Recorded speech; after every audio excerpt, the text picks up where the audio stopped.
ध्यान साधक के जीवन की रीढ़ है। ध्यान साधक के जीवन की रीढ़ है। मन की साधना है। अगर जो एक साधक है वो मन की साधना नहीं करता है तो साधक साध्य से अछूता रह जाता है। जो मन व्यवहार की दशा में द्रवित होता है वह व्यवहार की दशा जो द्रवित होता है उसमें वो पार न कर पाएगा। इसलिए ध्यान की जरूरत है। ऋषियों ने कहा है, संतों ने कहा है कि ध्यानम निर्विषयम मना।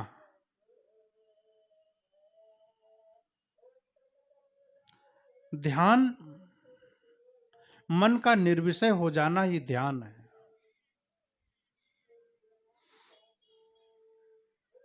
ऐसा नहीं है कि आप आंख बंद करके ध्यान में बैठ जाएं और मन और विचारों को का प्रवाह चलता रहे और आप उन नए नए विचारों में उलझते रहें। वो ध्यान नहीं है। ध्यान करने के लिए आपको किसी न किसी का आलंबन लेना पड़ेगा। ये मन, सदगुरु कबीर साहब ने कहा है ना, ये मन चंचल, ये बहुत मन चंचल है। इसको एकाग्र लगाने के लिए साधना करनी पड़ेगी। एक जगह उसको लाने के लिए ध्यान करना पड़ेगा, देखना पड़ेगा। धीरे धीरे सने सने मन की एकाग्रता को बढ़ाना पड़ेगा। दिन भर आप मन ध्यान कर भी नहीं पाएगा। उसके लिए बहुत कुछ आयाम चाहिए, सेवा चाहिए, साधन चाहिए, फिर ध्यान चाहिए। इसलिए मन की एकाग्रता को करने के लिए, मन को एकाग्र करने के लिए ध्यान में जरूर बैठना पड़ेगा और मन की दशाओं को देखना पड़ेगा। अब मन की दशा कैसे देखेंगे? आप ध्यान में बैठिए, सुखासन पे बैठिए। जैसे आपको बैठना हो सुखासन पे बैठिए। अब बैठ करके अपने आंख को बंद करिए, अर्थात बहिर्मुखता की तरफ से मुड़िए और बहिर्मुखता की तरफ से मुड़ करके अंतर्मुखता की तरफ जाने का प्रयास, मार्ग, साधन एक ध्यान है।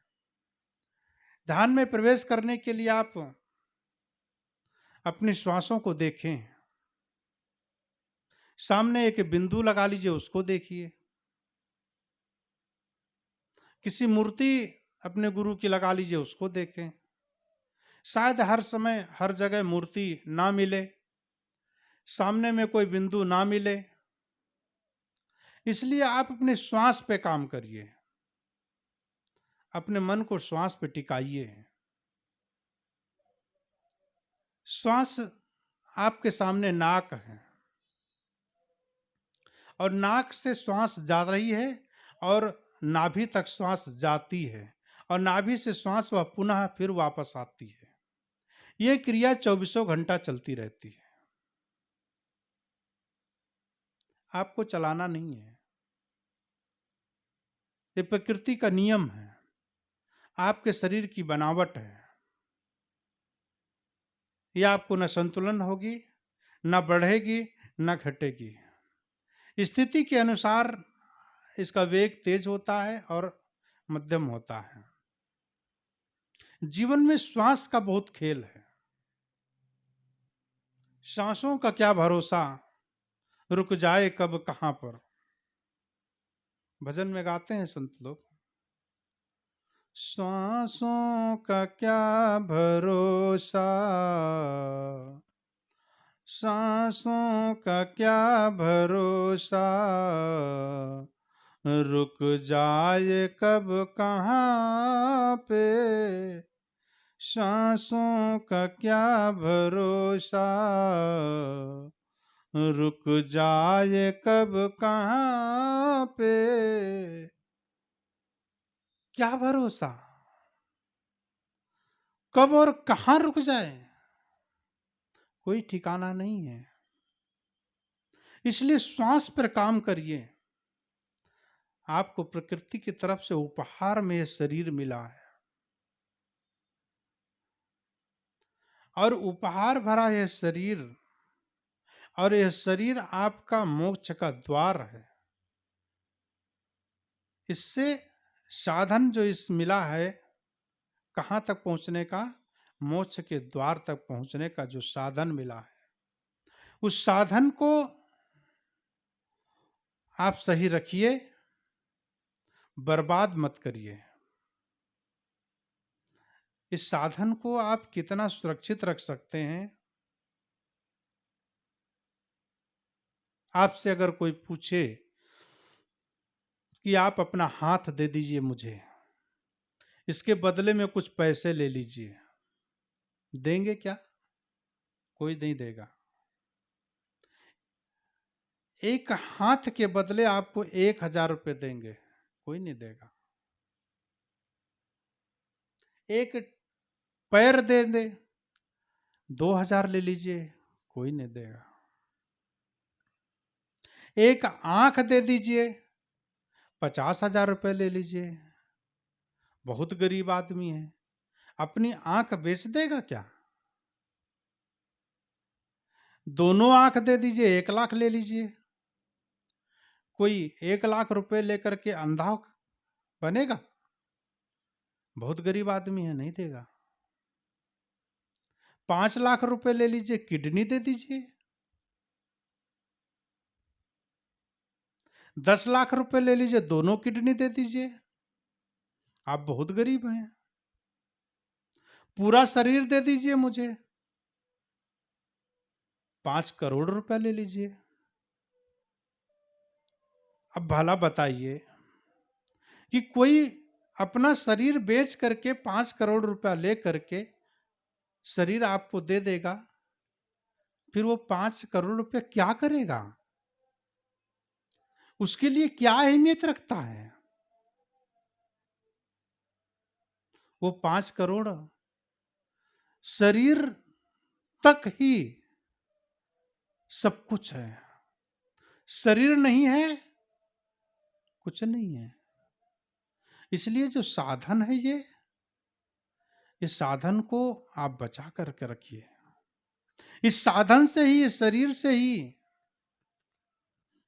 सुंदर विचार उठते हैं, सुंदर मन को आप शोध सकते हैं, जीवन को समझ सकते हैं। इस शरीर को बर्बाद करने के लिए इसके अंदर मादक पदार्थ मत डालिए। ये शरीर एक मंदिर है। उस मंदिर में आप बीड़ी मत पी जाइए, आप तमाकू मत खिलाइए इसको, इसका दिमाग खराब हो जाएगा। क्योंकि आपको इस शरीर से बहुत बड़े बड़े काम करने हैं। ये साधन है ना, मोक्ष के द्वार को किसको नहीं जाना है? शराब पी करके, मन मस्तिष्क को खराब करके कुछ नहीं कर पाओगे। इसलिए इस साधन से मोक्ष के द्वार को पहुंचने के लिए साध्य करना पड़ेगा। वो क्या है? मन का साधना। मन की साधना को करो। मन के जो आयाम है उनको समझो। सदगुरु कबीर साहब ने कहा, ई मन चंचल, ई मन चोर, ई मन शुद्ध ठगहार, मन मन करते सुर नर मुनि जाड़े, मन के लक्ष्य द्वार। बहुत बड़ी बात है। इस मन के चक्कर में दुनिया रिझ रही है, इस मन के चक्कर में दुनिया परेशान है। और मन को बस में कर लो, तो पूरी दुनिया अपने के अंडर में है। इसलिए अपने श्वास पे काम करो, ध्यान करो। एक साधक हैं आप, यहां जितने भी भक्त बैठे हैं सब साधक हैं। वो साधक को ध्यान करने की जरूरत है, मन की साधना करने की जरूरत है। और जब मन की साधना करोगे तो मन को टिकाओगे कहां, मन को कैसे रोकोगे? मन को रोकने के लिए आपको साध्य करना पड़ेगा, साधना करनी पड़ेगी। इसलिए आप श्वास पे देखिए, ध्यान में कैसे प्रयोग, ध्यान में कैसे प्रवेश करें। देखिए, दोनों नाक से सांस अंदर जा रही है और वो नाभि तक जाती है, और नाभि तक आप अपने मन को ले जाइए। देखते देखते देखते देखते आपकी श्वास नाभि तक जाएगी और नाभि से पुनः फिर नाक के दोनों नाकों के द्वारा पुनः फिर बाहर होगी, फिर पुनः अंदर जाएगी, फिर बाहर होगी, फिर अंदर जाएगी, फिर बाहर होगी। इन्हीं श्वासों को देख करके अपने मन को उन श्वासों के ऊपर टिकाने का प्रयास करो, न कि विचारों में बहो। आप जब यह काम मन को देंगे तो मन बहुत छटपटाएगा, क्योंकि उसने बहिर्मुखता की तरफ देखा है, अंतर्मुखता की तरफ गया नहीं है। बाहर मनोरंजन में और बहुत इधर उधर की बातों में उसको बड़ा मजा आता है। मजे के काम करने में किसको अच्छा नहीं लगता है? और उसको कुछ ना करना है, सिर्फ श्वास को देखना है, बड़ा गहरा काम है। वो मन फिर भटक जाएगा। कितने मन चंचल है, और चोर भी है, चुपके से निकल जाएगा। आप उसके प्रति दृष्टि रखिए, मन को काम पे लगाइए। शुद्ध है, शुद्धता की तरफ चला जाएगा। लेकिन ठग भी है, और इसको पकड़ने के लिए सुर नर मुनि सब के सब इसके आसपास घूमते रहते हैं और सबको चकरा देता है, चकमा दे देता है, और सुर नर मुनि मननशी लोगों को गड्ढे में डाल देता है और अपना भग जाता है। कहां चला जाता है? विषयों में और प्रपंचों में। वहां मजा आता है। भगवान की भक्ति में किसको मजा आता है? साधना में किसको मजा आता है? साधना में साधक को ही मजा आता है, जिसने अमृत पी लिया है, जिसने अपने आप का दर्शन कर लिया है, जिसने भगवान को पा लिया है, दिव्य आत्मा को पहचान लिया है, वह सिर्फ ध्यान से संभव है। ध्यान का मतलब है ध्यानम निर्विषय मना है, विषयों का न रह जाना ही ध्यान है। हमारा मन निर्विषय हो जाए, हमारा मन के अंदर विषय प्रपंच ना रह जाए। इसलिए अपने मन को विषयों से हटाने का प्रयास करते रहें, और जितना ही हम, और आखिरी में ध्यान करते करते करते करते वो दशा आएगी, आखिरी में आपको श्वास की भी जरूरत नहीं पड़ेगी। लेकिन इसके लिए बहुत टाइम लगेगा, समय लगेगा, एक का एक नहीं होगा। आप घंटों बैठ करके ध्यान में मन का निर्विषय इतना आसान नहीं है। कुछ न करना ही ध्यान है। सदगुरु श्री अभिलाष साहब जी कहते हैं ध्यान के विषय में कुछ न करना ही ध्यान है। आप अपने हाथ पैर मुख शरीर से कुछ भी नहीं कर रहे हैं, लेकिन मन कर रहा है। यहां पर मन से भी कुछ नहीं करना है। आप ध्यान में बैठे हैं, मस्ती आ जाएगी, नींद आ जाएगी, नींद से सचेत रहना, सजग रहना। उसके बाद में आप श्वास पे जा रहे हैं, श्वास पे आपका मन टिक जाएगा, श्वास पे टिक जाएगा। लेकिन अब श्वास को भी छोड़ना है। श्वास एक आलंबन है, उस आलंबन को भी खत्म कर देना है। मन को निर्विषय करना है, मन को एकदम एकाग्र करना है।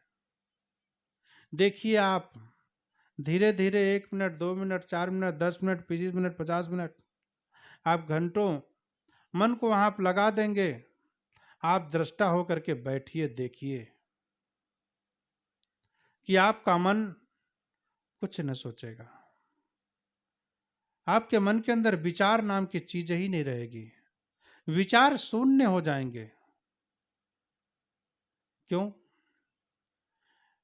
आप देखिए, तालाब में जाइए, पानी में जाइए और एक ढेला मारिए, उसमें जो तरंगे उठती हैं, वो तरंगे कब तक उठेंगी?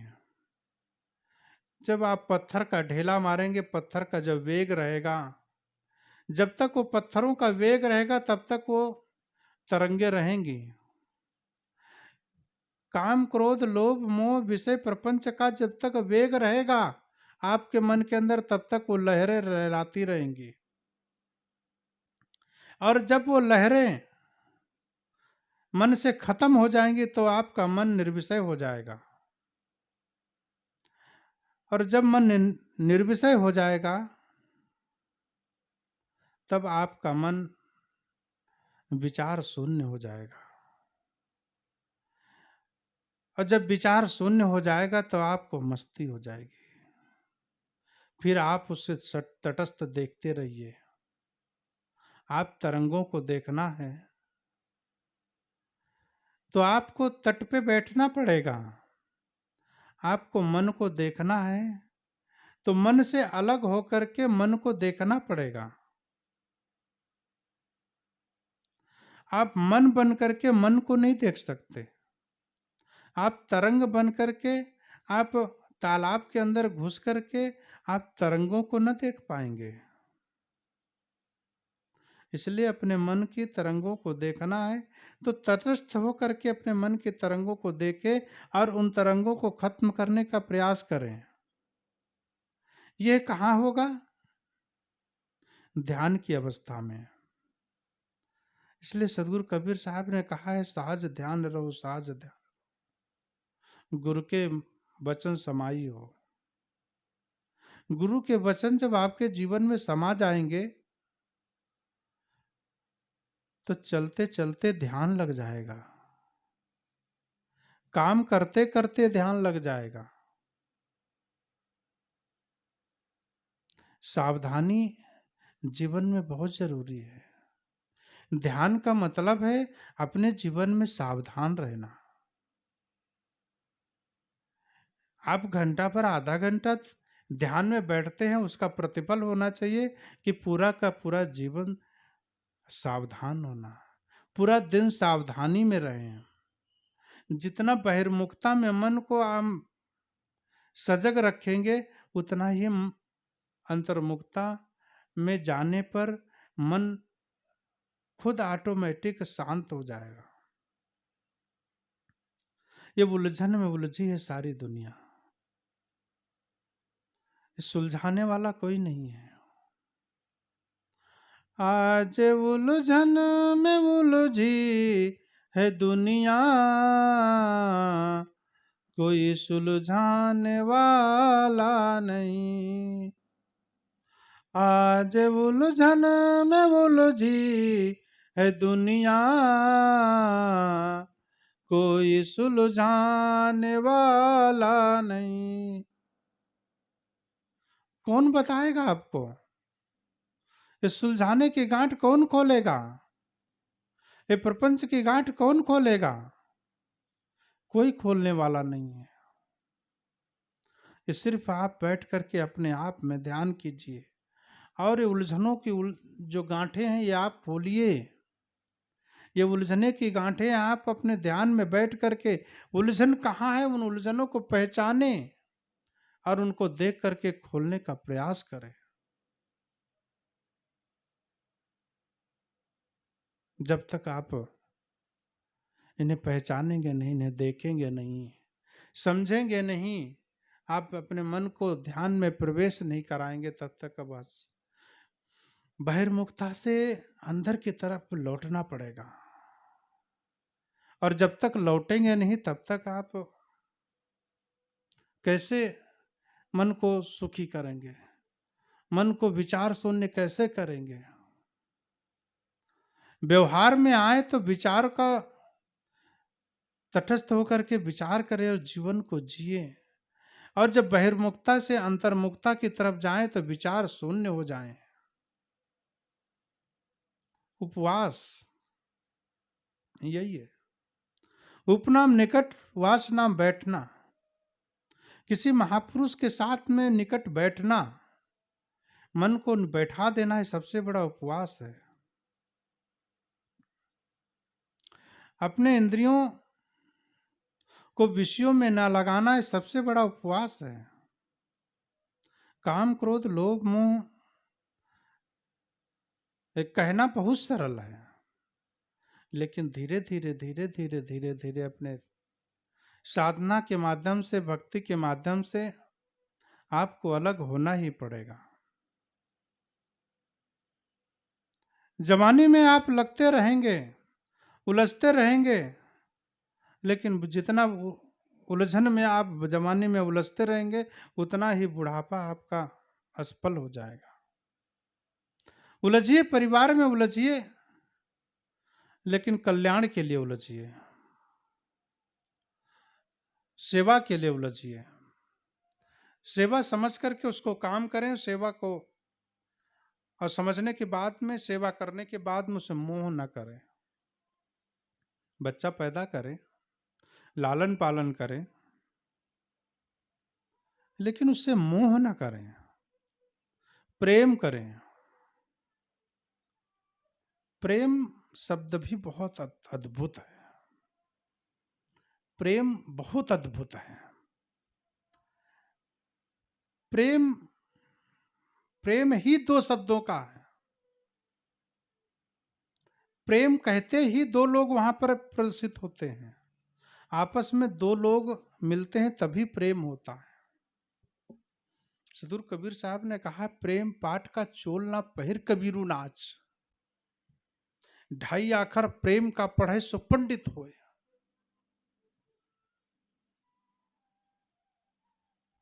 ये प्रेम शब्द बहुत बड़ी चीज है। प्रेम जग जाए बस। मन के अंदर जितना प्रेम जगेगा उतना सुख आएगा, उतना मन के अंदर संतुष्टि होगी, एक दूसरे के प्रति समर्पण की भावना जगेगी। आप प्रेम करके देखें तो, मोह नहीं प्रेम।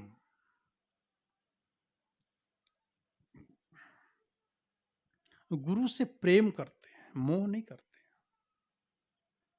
मोह करेंगे तो दुख होगा। आप बच्चे से मोह न करें, पत्नी से मोह न करें, प्रेम करें।